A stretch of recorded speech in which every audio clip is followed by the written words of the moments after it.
Assalamualaikum warahmatullahi wabarakatuh. Salam sejahtera buat kita semua. Dr. Sarifah Ros, Ya, Mas. SPKJ, Iya, dari Rumah Sakit Umum Dr. Lukmono Hadi. betul. Semangat pagi, Ibu. Iya, semangat pagi. Luar biasa. Beliau adalah dokter spesialis jiwa ya, Bu. Iya. Nah, kita akan berbincang-bincang tentang bagaimana itu kesehatan jiwa. Jiwa itu apa? Kita akan lebih jauh mengulasnya bersama beliau. Dokter, ini itu kan banyak orang sing merasa jiwanya itu sehat. Dan orang yang bahkan ODGJ juga tidak merasa kalau dirinya itu sakit. Pripun itu dokter? Sing dimaksud kesehatan jiwa itu piye? Oh iya. Ya, terima kasih ya, Pak ya. Eh, kita bicara jiwa dulu ya. Apakah jiwa itu?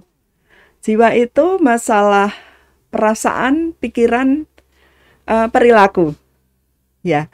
Lalu jiwa itu ada di mana sih? Ya, jiwa itu ada di dalam otak, ya. Berupa dia ada di namanya sistem limbik ya. Di otak bagian dalam sistem limbik ya.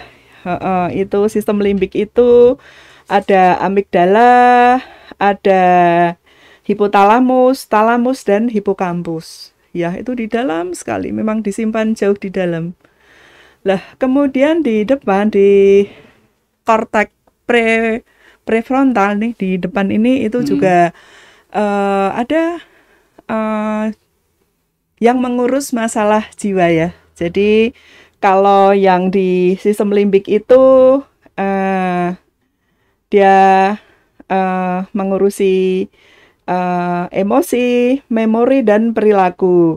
Kalau yang tadi prefrontal cortex itu dia empati, tilikan diri, fleksibilitas, regulasi emosi, regulasi tubuh, moralitas, intuisi, komunikasi yang selaras dan takut. Kemudian tadi ada namanya zat kimia yang menyampaikan pesan-pesan. Ya, namanya neurotransmitter. Jadi ada 8 neurotransmitter yang menjaga perasaan dan pikiran kita. Kemudian ada hubungannya antara otak dan kelenjar yang ada di atas ginjal itu yang dia akan aktif kalau kita mengalami keadaan stres. Ya, dia akan membuat kortisolnya itu meningkat sehingga kadang-kadang ada keluhan fisik yang jadi keluhan mental yang berakibat pada fisik, sebaliknya keluhan fisik yang berakibat pada mental. Seperti itu. Lah, kemudian jiwa itu kapan sih dikatakan sehat ya? Sebetulnya orang sehat mental itu adalah perasaan sehat dan bahagia, mampu menghadapi tantangan hidup, dapat menerima orang lain sebagaimana seharusnya, dan mempunyai sikap positif terhadap diri sendiri dan orang lain. Berarti nek sikap wis rada positif tanda-tanda. Lah, tanda-tanda. Iya, kita apa namanya? Dengan empati kita mulai berpikir. Ini barangkali ada gangguan ya. Seperti itu. Jadi memang tadi tilikan pemahaman tentang dirinya. Pada orang-orang dengan gangguan jiwa kebanyakan tilikannya itu buruk. Makanya yang sakit tidak merasa, sebelahnya merasa. Iya. Jadi orang penderita ODGJ itu merasa dirinya tidak gimana-gimana. Iya, tidak tapi sakit. Sebelahnya yang terganggu. Jadi misalnya sampai dirawat. Loh, Mas, kok sampai di sini? Kenapa? Saya itu enggak apa-apa, Bu, cuma enggak bisa tidur terus ditaruh sini. Ya, padahal baca anamnesis dengan keluarga, mengamuk, keluyuran, membanting. Tapi ya itu enggak ya, artinya kita berkesimpulan oh pemahaman tentang dirinya atau tilikan atau insight-nya buruk gitu ya. Bermasalah. Nah, ketika bicara ODGJ ini, Bu, jenengan kan banyak bertemu dengan mereka yang kebetulan memiliki riwayat atau mungkin memang sudah menderita ODGJ. Iya. Itu fungsi dari obat itu, Ibu. Iya. Nah, itu fungsi dari obat kan fisik lah, sedangkan jiwa itu kan seperti itu dalam itu, iya itu, Bu. Oh iya, jadi dan supaya teman-teman kebetulan yang punya saudara atau apa kerabat dan tetap kon ngombe obat itu. Ya, jadi gini. Pada gangguan jiwa itu terjadi pertama adalah gangguan pada kimia, neurotransmitter tadi ya. Kimia di otak kan namanya neurotransmitter. Nah, itu mengalami ketidakseimbangan. Dan ketidakseimbangan ini akhirnya membuat sinap-sinap sel saraf itu menjadi kaku dan putus. Sehingga lama-lama sel saraf ini menjadi gundul. Padahal untuk memproses suatu sinyal itu kan butuh sinap yang banyak ya. Nah, sehingga obat-obat itu pada umumnya adalah untuk menstabilkan neurotransmitter. Ada dopamin, ada serotonin, ada GABA, ada glutamat. Nah, itu untuk menstabilkan neurotransmitter itu. Diharapkan kalau neurotransmitternya stabil, maka akan sel saraf itu ternyata bisa bertumbuh. Jadi sinapsnya itu bertumbuh, namanya neuroplastisitas. 30 tahun yang lalu orang berpendapat bahwa ya kalau sel saraf udah rusak ya sudah rusak. Terima nasib gitu. Tetapi ternyata neuroplastisitas itu bisa tumbuh. Ya, tapi dengan obat-obat. Didukung oleh banyak hal tentu saja. Ya. Faktor-faktor ya, itu. Jadi kalau kita berhadapan dengan jiwa, maka ada 3 hal yang harus kita pikirkan. Yang pertama adalah tadi faktor biologik. Ya, mengenai neurotransmitter, sistem limbik, HPA aksis, korteks prefrontal ya, dan hormon-hormon yang lain ya, hormon tiroid itu juga ternyata berpengaruh gitu ya. Yang kedua adalah psikologis. Jadi pikiran kita. Ya, kita harus menata mindset kita menjadi mindset yang positif. Ya, orang cemas mindsetnya negatif. Ya, gege iku gitu kan. Iya. Ya. Nah, kemudian yang ketiga adalah spiritual. Iya. Apa yang kita hadapkan dengan spiritual itu punya pengharapan. Jadi banyak orang-orang yang dari aspek biologiknya buruk. Ya, psikologiknya ya biasa-biasa saja, tapi dia survive karena punya pengharapan. Nah, itu ya betul. Iya, jadi kalau punya pengharapan enggak apa-apa saya begini, tapi kalau mindset saya ubah, obat saya minum, saya mendekatkan diri pada Tuhan saya akan bagus. Ya, benar juga bagus. Tapi kalau hanya minum obat, psikisnya tidak ditata, spiritualitasnya tidak ditingkatkan, ya hasilnya memang kurang bagus, Pak. Seperti itu. Nah, dari pengalaman Ibu nih, Bu, sekalian ini teman-teman juga. Itu kalau kita itu di budaya Jawa kan ono demit, Bu. Iya. Nek wong edan itu wong edan ODGJ ya. ODGJ itu ono kontribusinya itu ora. Ya, kalau dari ilmu psikiatri gitu ya. Tadi faktor biologik ya. Kenapa orang mengalami gangguan jiwa ya? Tadi ada di tempat-tempat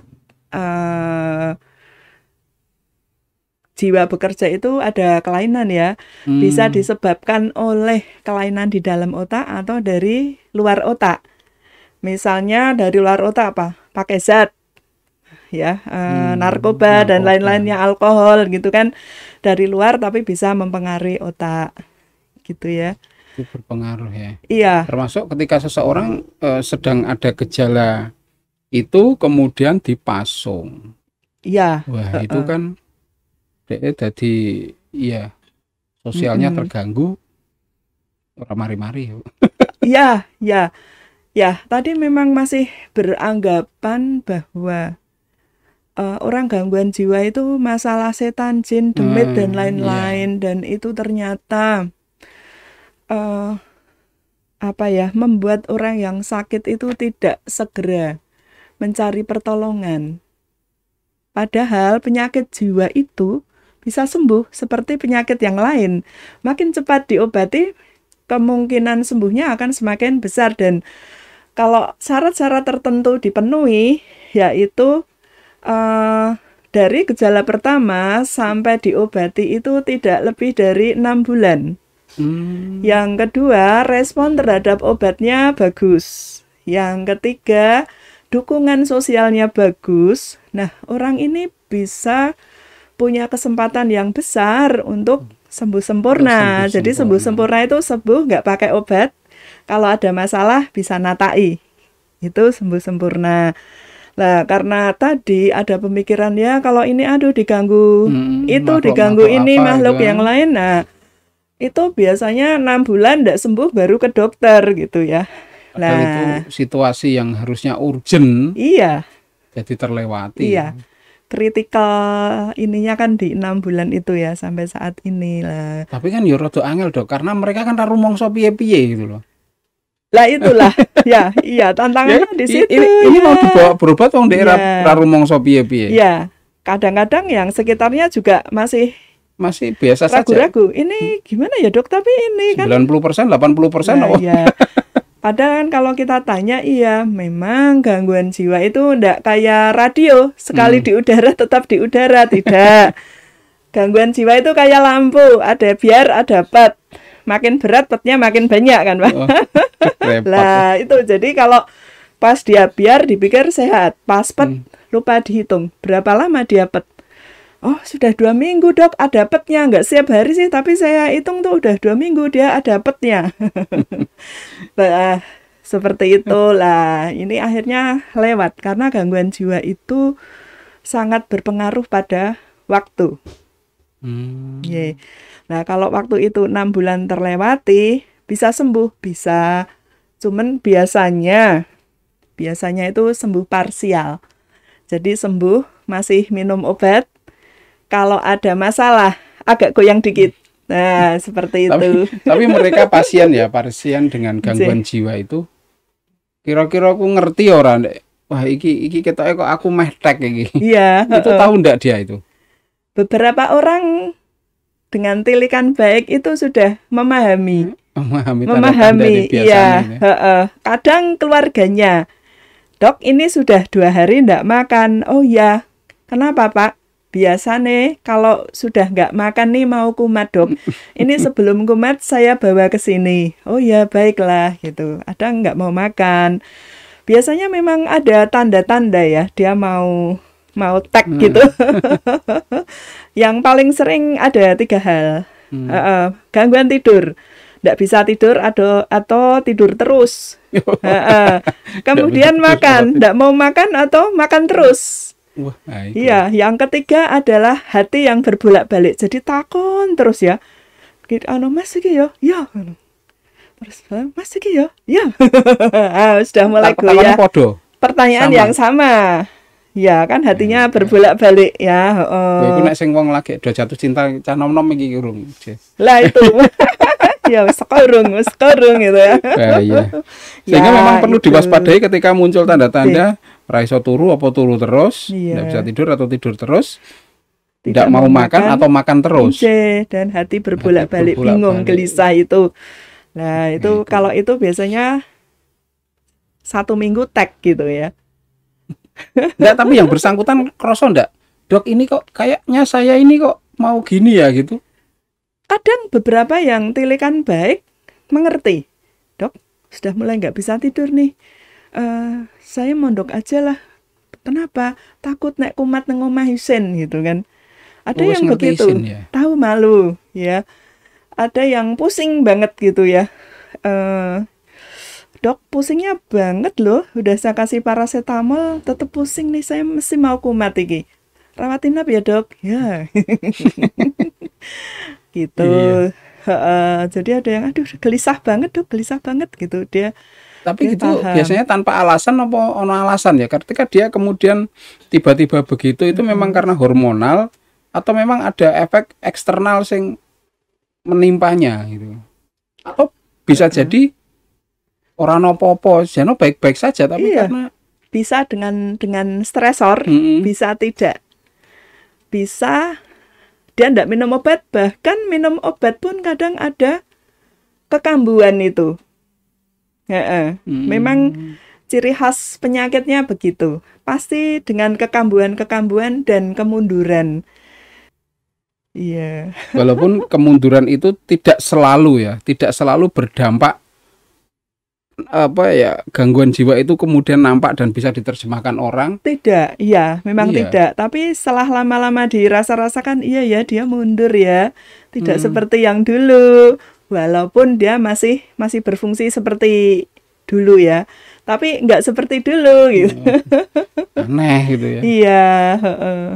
Nah, memang ketika kemudian menemui kondisi-kondisi semacam itu memang harus langsung dibawa ke poli ya, memang baiknya itu saran jenengan. Iya, konsultasi pada ahlinya. Nanti kita akan mengakses apa yang terjadi. Mungkin kalau dia begitu ada stresor yang besar kan kita berikan masukan psikoterapi untuk coping mekanismenya, cara menghadapi itu bisa tepat. Ya, mungkin kita hanya mengatur obat. Sudah bisa, tidak harus rawat inap. Ya, tapi kalau gejalanya menonjol, lalu keluarganya kerepotan, fungsi perawatan dirinya berkurang, sering melamun, tidak mampu berperan lagi ya kita rawat. Karena apa? Dengan perawatan itu kambuhnya itu bisa dipersingkat sehingga kemundurannya bisa diminimalkan. Iya. Menarik ini. Jiwa itu menarik karena ketika seseorang yang fisiknya sakit tidak kunjung sembuh, jiwanya bisa terganggu. Jiwanya bermasalah, fisiknya juga bisa terganggu. Seperti itu. Iya. Lah merawat jiwa ini piye dok? Ini merawat ini. Oh, iya, merawat jiwa itu sebetulnya ya ndak sulit-sulit amat ya. Kita bisa istirahat yang cukup. Ya, terutama tidur malam. Ya. Sekarang karena kebudayaan berubah ya, orang suka hangout malam-malam, ke kafe malam-malam ya. Ngopi ya. Lah, ngopi lagi tambah sulit tidur sehingga tadi budaya untuk tidur malam dengan cukup itu memang agak terganggu ya. Ya, tapi ya tadilah kita memang mesti tetap memegang sebuah kebijakan yang dari zaman dulu ya sudah orang lakukan. Kamu tidur cepat dan bangun cepat. Kalau sekarang kan tidur lambat bangun lambat gitu ya. Kita memang harus cukup tidur malam hari. Kemudian kita harus mempunyai pertemanan yang positif. Harus punya teman. Jadi tadi ya ODGJ itu kok dia misalnya minta makan di warung pasti dikasih loh. Mbuh wedi mbuh gimana, kasihan ya. Tapi enggak, kok malah ngambil makanan di tempat sampah. Ya, dia mengalami social withdrawal. Jadi kalau lihat orang tuh kikuk, enggak pede gitu ya. Sehingga udahlah yang penting dapat gitu kan. Makanya kita butuh tadi teman. Kalau kita lagi terpuruk ya, ada yang Galau gitu ya kita galau, ada yang memberi semangat, bisa memberi nasihat kan, seperti itu. Kemudian tersenyum, kita memang harus tersenyum. Iya, tersenyum. Apapun yang terjadi tersenyum ya Pak ya, karena tersenyum itu membuat apa ya, kita menjadi rileks. Kalau kita rileks ya, tentu organ-organ tubuh kita juga rileks ya, tidak terpacu, tidak mengalami eksitasi gitu kan. Kemudian kita harus punya hobi. Iya. Apapun itu ya. Apapun itu harus punya hobi. Satu dua hobi nggak apa-apa gitu ya. Hobi itu kan sesuatu yang diulang-ulang dan kalau kita melakukan itu kita menjadi bahagia. Kadang-kadang ditanya, hobinya apa? Makan. Kan ada hobi. Iya. Kecuali kalau hobinya apa? Baking. Nah, cocok gitu kan. Hobinya apa? Mendengarkan musik. Hobinya apa? Mancing. Yo dhewean udah menengai. Iya. Tapi kan mancing itu melatih konsentrasi ya. Kan dia akan merasakan ini ya. Iya. Ketika ini getaran-getaran pancingnya ditangkap itu kan sesuatu yang harus dengan konsentrasi dan kesabaran tinggi ya. Tapi orang ngomong apa-apa biasanya wong ngono iku. Ini pakai headphone. Iya. Semedi lama. Semedi lama, iya. Tapi itu positif tetap ya, enggak apa-apa dia punya hobi mancing. Iya, yang penting ya tadi hidup itu kan harus seimbang ya. Mancing ya waktunya secukupnya, jangan ditunggu anak istri nggak pulang-pulang gara-gara mancing kan. Iya, mancing keributan lah itu jadi mancing keributan lah. Tadi memang kita kunci saya tuh apa? Keseimbangan. Ada 5 hal yang kita harus seimbang. Makan, tidur, olahraga, lalu rekreasi, dan yang kelima adalah spiritual. 5 hal itu kita buat seimbang. Lah, itu kita akan bahagia dengan itu. Utangnya agak rapopo ya. Oh, rapopo. Iya. Enggak apa-apa. Enggak apa-apa. Yang penting kita tahu cara bayarnya bagaimana kan? Iya. Utang neh maksudnya. Iya. Iya. Dokter, dari uraian sesingkat ini apa dok kesimpulan? Aku mah nyimpul kira wani dok. Lebih salah aku. Ya, memang tadi kita mesti adil juga ya. Kalau kita merawat tubuh kita dengan skincare dan lain-lain, kita memang harus adil untuk merawat jiwa kita. Ya, jiwa kita itu harus dirawat kesehatannya, dan itu modalnya tidak sebanyak merawat fisik. Iya, tadi cukup kita berbahagia, kita bersyukur ya, kita